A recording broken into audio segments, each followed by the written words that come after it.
Assalamualaikum warahmatullahi wabarakatuh. Alhamdulillahirabbil alamin. Allahumma sholli ala Rasulillah. Sahabat semuanya yang dimuliakan oleh Allah Subhanahu wa taala. Kita melanjutkan kajian kita di dalam kitab Fathul Qorib, masih di dalam bab Ihya'ul Mawad, artinya menghidupkan tanah mati. Qala al-musannifu rahimallahu taala nafa'anallahu bihi wa bi ulumihi fi darini amin. Wasifatul ihya'i, dan adapun sifat menghidupkan atau cara menghidupkan tanah mati, ialah sesuatu. Karena yang ada apa fil adati, di dalam adat atau kebiasaan, imarotan ialah memakmurkan lil muhya, bagi lil muhya ini bagi tanah yang dihidupkan. Jadi pengolahan yang dapat menjadikan hak milik bumi mati adalah caranya dengan mengelola yang secara publik dapat dianggap bentuk pengelolaan terhadap tanah mati. Jadi sifat ihya ini sesuatu yang ada di dalam adat kebiasaan ialah memakmurkan bagi tanah yang dihidupkan tersebut. Nah, tentunya berbeda caranya, berbeda juga tujuannya. Ketika tujuannya berbeda, caranya pun berbeda. Kita lanjut.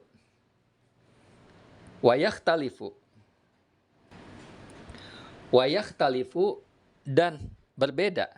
Hada, apa ini cara menghidupkan, bikhtilafil gorodi, dengan berbedanya tujuan, alladzi yaksiduhu, yaitu tujuan yaksiduhu yang bermaksud pada tujuan al-muhyi, siapa orang yang menghidupkan.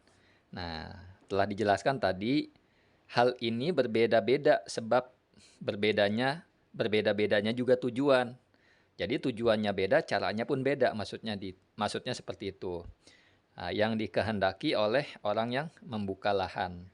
Jadi ketika orang misalkan mau bertujuan menghidupkan tanah mati ini untuk dibangun gedung, maka secara adat kebiasaan harus dibangun seperti ini.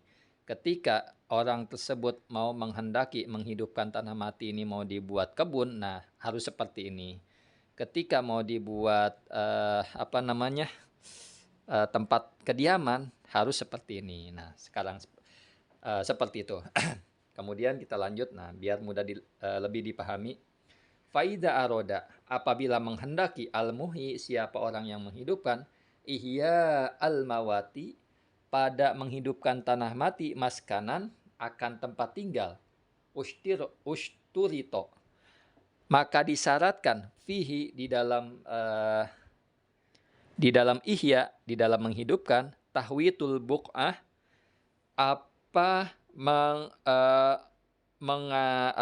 memagari tanah tersebut. Tahwitul buq'ah itu memagari tanah. Buq'ah ini ya tanah, luang kosong, tanah artinya. Jadi ketika seseorang yang menghidupkan ini pada menghidupkan tanah mati, menghidupkan akan dibuat tempat tinggal, maka disyaratkan di dalam menghidupkan tersebut ya kan memagari tanah tersebut. Kemudian bibina'i hitoniha, dengan membangun pagar-pagarnya. Nah, dengan membangun pagarnya, buq'ah, pagarnya tanah tersebut. Biha, dengan sesuatu, jarot, yang berlaku, bihi, dengan sesuatu atau dengan adatu dzalikal makani, apa kebiasaan tempat itu, min ajurin, dari batu bata, au hajarin, atau batu, au kosabin, atau bambu. Nah, yang pertama, jika orang yang mau menghidupkan tanah mati ini ingin dijadikan tempat tinggal, rumah atau tempat tinggal, maka dalam hal ini disyaratkan harus memagari lahan tersebut. Tahwitul buq'ah, memagari tanah tersebut. Yang pertama itu. Yang kedua, membangun pagar dengan sesuatu yang berlaku secara adat di tempat tersebut. Di pagar. Nah, di pagar biar orang lain tidak ada yang mengakuinya. Nah, kemudian ya dari batu bata, dari batu bata, dari bebatuan, dari bambu. Nah, seperti itu. Kemudian washturito, dan disyaratkan aidon juga sakfu ba'diha, apa memberi atap sebagian buk'ah, wa nasbu babin, dan memasang pintu. Nah, juga disyaratkan harus memberi atap di atas sebagian lahan dan memasang pintu. Ini jika kita menghidupkan tanah mati, kita gunakan untuk tempat tinggal. Kemudian wa in aroda, apabila menghendaki al-muhi, siapa orang menghidupkan, ihya al-mawati, pada menghidupkan tanah mati, zari bata dawabin, pada kandang hewan, fayakfi, maka cukup tahwitun, apa memberi pagar, duna tahwiti sukna, di bawah pemagaran membuat rumah, artinya di bawah pagar rumah. Wala yushtaratu as-saqfu, dan tidak disyaratkan as-saqfu apa? Atap. Yang kedua, jika orang yang mengolah ingin menjadikan mawat sebagai kandang binatang ternak, maka cukup membuat pagar yang rendah, artinya duna tahwiti sukna, ini pagar yang lebih rendah. Pagar yang lebih rendah dari pagarnya rumah, dan tidak disyaratkan harus membuat atap. Ini yang kedua. Seperti itu. Jadi kita sudah, misalkan orang tersebut sudah menghidupkan tanah mati, kemudian tidak diapa-apain, ya jangan. Nah, artinya harus diapa-apain dulu, harus dijaga, dipagar minimal, atau dibangun sesuai adat kebiasaan. Nah, kalau tidak dipagar, ya nanti ketika diambil orang yang mau menghidupkan lagi, ya itu milik orang tersebut. Nah, kemudian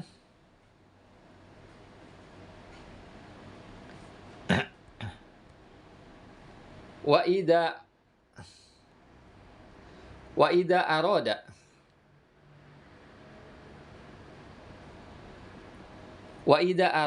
apabila menghendaki al-muhi, siapa orang yang menghidupkan, ihya al-mawati, pada menghidupkan tanah mati, mazro'atan, akan kebun. Nah, mazro'atan akan lahan pertanian. Jadi ada mazro'ah, ada bustan. Kalau mazro'ah itu ya tanaman yang tanpa batang. Kalau bustan, tanaman yang ada batangnya. Nah, yang ketiga, jika seseorang menghidupkan tanah mati, akan dibuat lahan pertanian, mazro'ah, lahan pertanian. Kemudian payujma'u, maka dikumpulkan at-turabu, apa tanah, haulaha, di sekitarnya mawat, di sekitarnya tanah mati, wa yusawwa, dan diratakan al-ardu, apa tanah, bikashi musta'lin, dengan mencangkul tanah yang tinggi.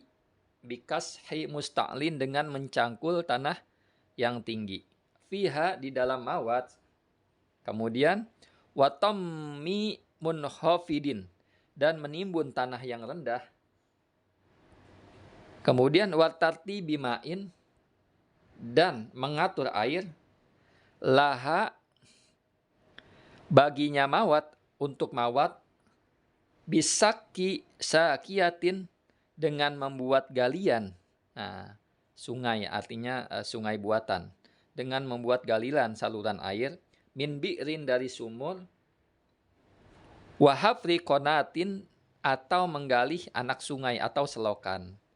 Jadi yang selanjutnya, jika yang mengolah atau orang yang menghidupkan tanah mati ingin menjadikan nya sebagai ladang, mazro'ah, maka ia harus mengumpulkan tanah sekelilingnya. Nah, jadi bukan dibangun tapi mengumpulkan tanah sekelilingnya. Kemudian meratakan tanah tersebut dengan mencangkul bagian-bagian yang agak tinggi dan menimbun bagian-bagian yang berlubang rendah, artinya diratakan. Mengatur perairan pada lahan tersebut dengan menggali sumur atau menggali saluran air. Nah, seperti itu. Jadi memang ketika seseorang harus akan menghidupkan tanah mati, ketika dibuat rumah ya seperti apa yang dijelaskan nomor pertama tadi, ketika mau dibuat kandang hewan ya seperti apa, selanjutnya ketika dibuat lahan pertanian ya seperti apa. Nah ini sekarang harus dia dikumpulkan tanah di sekitarnya, disamakan yang pendek menjadi tinggi, yang tinggi menjadi pendek, artinya rata. Dan membuat selokan saluran air. Kemudian fa'in kapaha, maka jika mencukupi pada mawat, itu kembali ke mawat, al-mataru apa hujan, al-mu'tadu yang kaprah atau yang biasa apa hujan, lam yahtaj maka tidak membutuhkan siapa muhyi litartibil ma'i untuk mengatur air alas sahih atas kaul yang sahih atau pendapat yang sahih. Jadi jika lahan tersebut sudah dicukupkan dengan air hujan yang biasa turun, maka ia tidak butuh untuk mengatur pengairan menurut pendapat yang sahih. Jadi kalau ketika seseorang ini menghidupkan tanah mati untuk lahan pertanian, ketika hanya cukup dengan air hujan, maka ia tidak butuh dalam mengurus atau membuat saluran air atau mengatur airnya. Ini pendapat yang sahih. Kemudian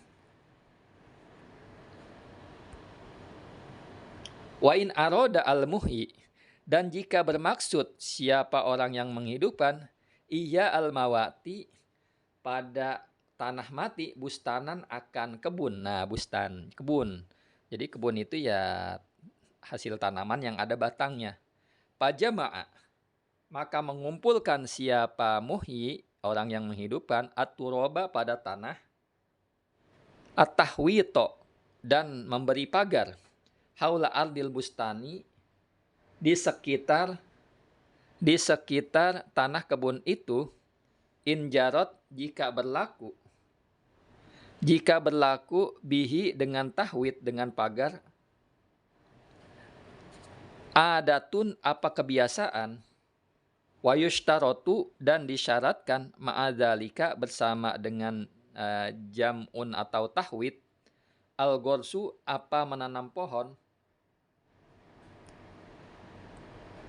alal madhab, atas menurut kaul madhab, menurut pendapat madhab. Nah yang selanjutnya yang terakhir ini, apabila seseorang itu yang akan menghidupkan tanah mati ini ingin membuat atau ingin dipergunakan sebagai kebun, maka ia mengumpulkan orang tersebut, muhyi ini, pada tanah dan memberi pagar di sekelilingnya. Nah, jika berlaku dengan pagar tersebut, ya kebiasaan. Jika memang kebiasaan seperti itu maksudnya. Dan disyaratkan bersama dengan mengumpulkan atau memagari, al-gorsu apa menanam. Jadi selain dipagari, selain dikumpulkan tanah, maka ditanam juga. Tanam apa saja menurut pendapat yang kuat. Nah, pendapat mazhab yang kuat. Nah, maksudnya menurut pendapat mazhab. Nah, seperti itu, ini cara-caranya. Jadi, ketika seseorang mau menghidupkan tanah mati, ya tidak didiami, tidak boleh tidak diapa-apakan, harus sesuai tujuannya masing-masing.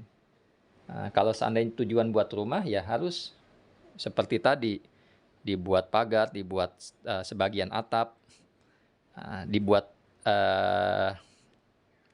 batu, artinya dibuat pagar dengan dari batu bata, dari bambu, dan sebagainya. Nah, itu saja yang dapat disampaikan. Kurang lebihnya mohon maaf. Assalamualaikum warahmatullahi wabarakatuh.